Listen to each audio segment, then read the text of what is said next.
This is episode number 910 on AI disrupting the journalism industry. Welcome back to the Super Data Science Podcast. I'm your host, John Crone. Back in episode 896, I argued that AI probably won't be taking your job anytime soon. I followed that up in episode 904 by discussing how some industries are nevertheless being rapidly and thoroughly disrupted by AI. In that episode, 904, I focused on how AI is overhauling the advertising industry in particular.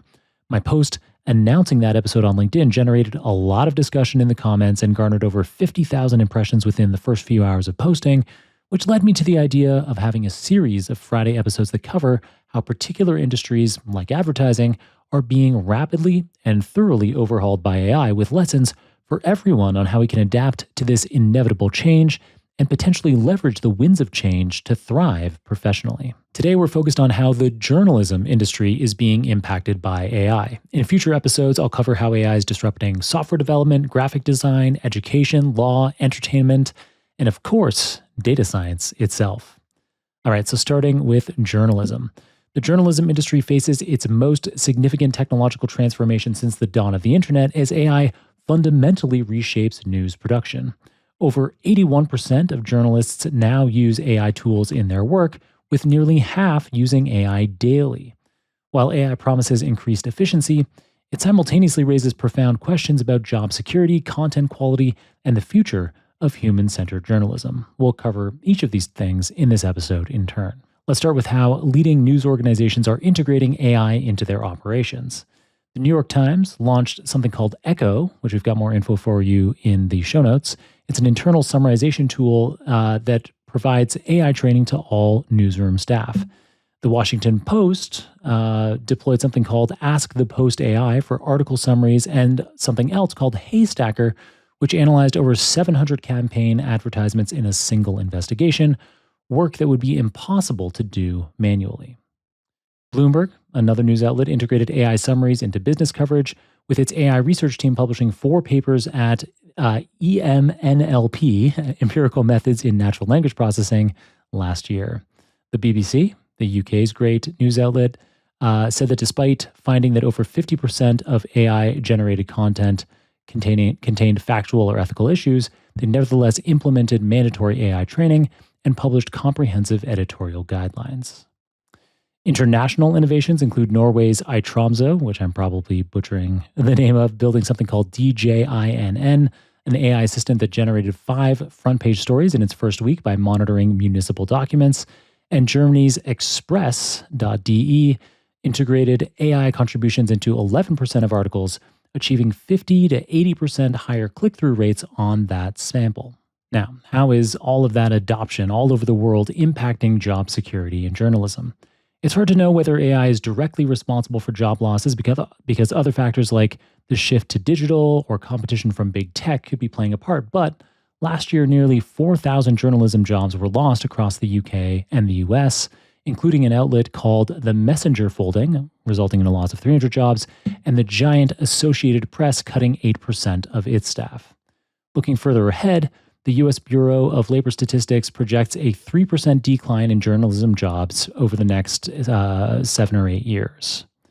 These employment statistics correlate with widespread adoption of AI in the industry. So 73% of news organizations use AI for writing tasks, 68% use AI for data analysis. Overall, and as quickly mentioned at the start of this episode, survey data suggests that 4 out of every 5 journalists use AI tools regularly, primarily for tasks like drafting assistance, transcription, fact-checking, and research support. If journalists are more productive because of AI, that could explain why news outlets are retaining fewer of them. But it's not as simple as AI replacing humans. The emergence of hybrid roles like journalist programmers suggest a workforce evolution. And the AI market in media is projected to reach $100 billion over the next 5 years. That's a quadrupling in market size relative to last year, which signals that media organizations view AI as essential infrastructure, fundamentally changing skill requirements across the industry. Okay then, so it's clear AI is making a big impact on the practice of journalism and will continue to do so, but how is that adoption going? High-profile failures highlight some significant challenges. CNET's AI-generated financial articles contained embarrassing mathematical errors, including miscalculating simple things like compound interest. I guess not as simple as simple interest. Sports Illustrated created fictional writers with AI-generated biographies, which violates fundamental journalism principles and resulted in a big backlash. Academic research on this also reveals some mixed outcomes. Academic research showed increased accuracy in routine tasks, for example, but also a reduction in nuance within AI-generated news articles.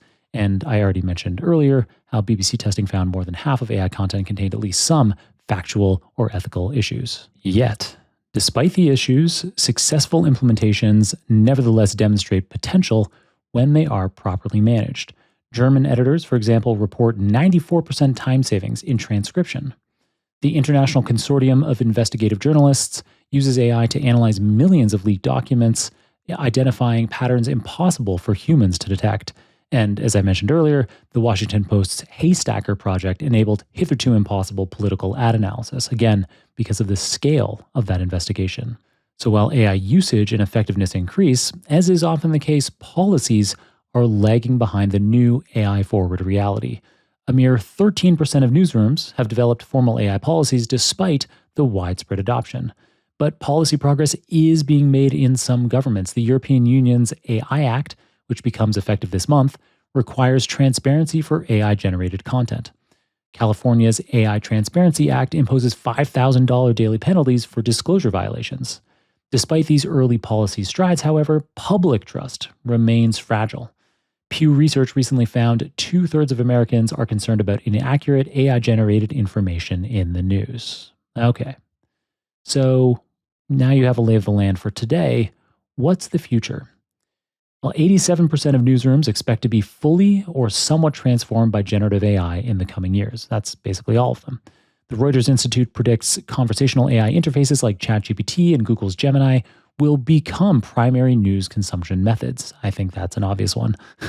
And it's reasonable to expect that much more change is coming because tons of investment is flowing in. I wasn't able to find an exact figure, but with AI startups receiving more than half of all global venture capital in early 2025, and with journalism ranking 5th in AI investment focus within Europe at least, it's a safe bet that at least hundreds of millions of dollars will flow into AI journalism tools in the coming years.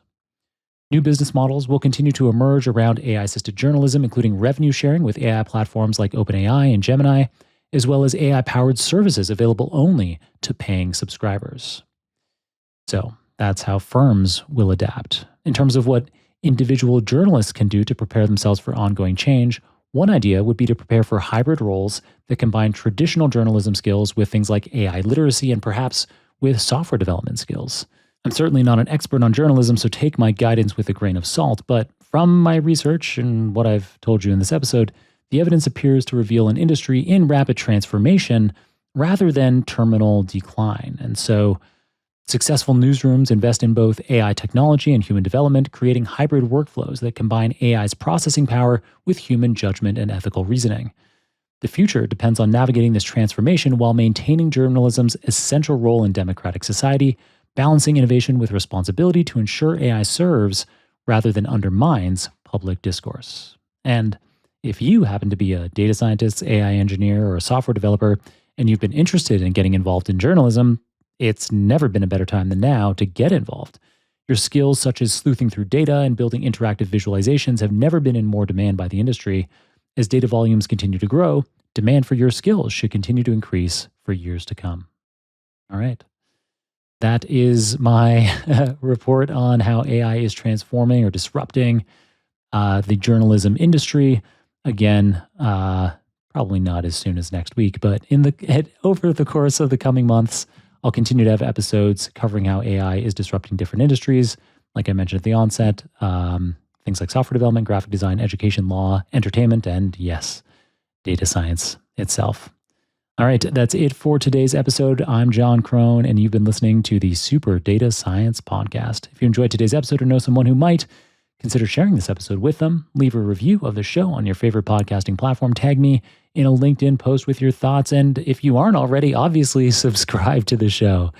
The most important thing, however, is just keep on listening. Until next time, keep on rocking it out there, and I'm looking forward to enjoying another round of the Super Data Science Podcast with you very soon.